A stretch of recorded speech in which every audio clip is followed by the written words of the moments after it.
Oh, it's about 176 witnesses that were not heard from at the inquest that should have been.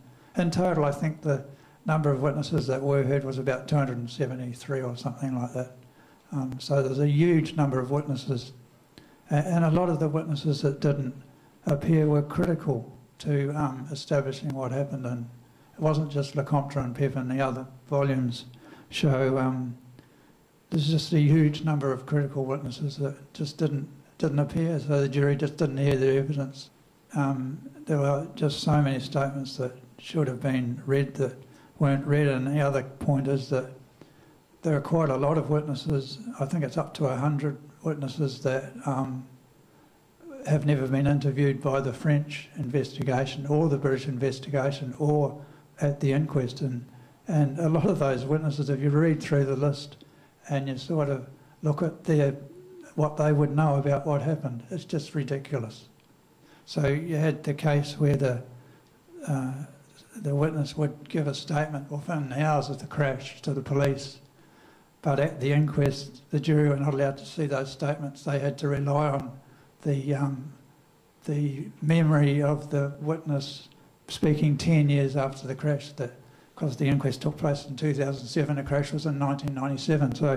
So what the recall of witnesses after 10 years is nowhere near as good as what it is within a day or two of the crash. But the jury were forced to rely on 10-year-old evidence, and the only points where they actually heard the original statement was when the lawyer might bring it up. But in general, the jury did not hear those original statements. So what I did is I compared the original statements. I took what they said at the inquest, and then I compared what each witness said compared to all the other witnesses on the same subject, and then came out with a conclusion of what actually occurred. What would I like to see be done? Okay. Well, I think what should happen is that this inquest that took place in London was it was not objective, it was not independent, it was run by the Royal Coroner. What needs to happen is, and also another major issue with the inquest was that French witnesses like Professor Lecompte and Dr. Pepin were not forced to give evidence because they were in France. So the inquest took place in London, so all the judge says, well, there's nothing I can do. If they don't want to give evidence, then I can't make them. And so it was a totally unrealistic situation, because you had an inquest conducted in London of a crash that occurred in France. And so the witnesses are obviously going to be French. And so if you're going to really get to the bottom of this, you could have an inquest that was under the auspices of the International Court of Justice, but whatever way it happens, it has to be an inquest where French witnesses can be summoned to appear. And so I think that's what should happen. There should be another inquest in France that is independent of the British establishment, that will hopefully, and also independent of the French government as well, because they're obviously involved, as Part 3 shows.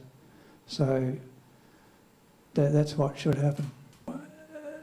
The issue really is, it's about justice, and justice for Princess Diana, Dodi Fayed, and Henry Paul as well.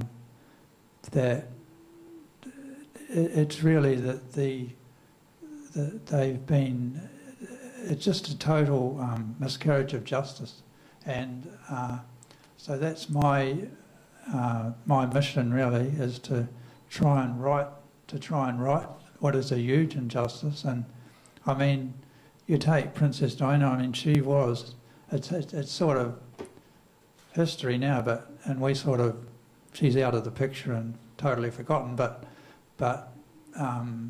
at the time, you know, she was the most famous woman in the world, and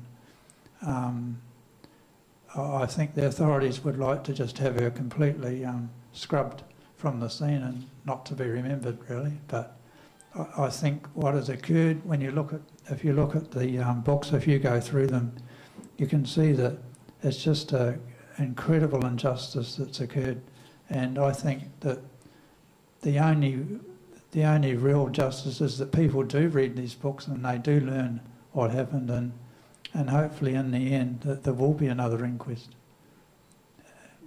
The inquest got delayed. You see, why is it 10 years before the inquest occurred, you know?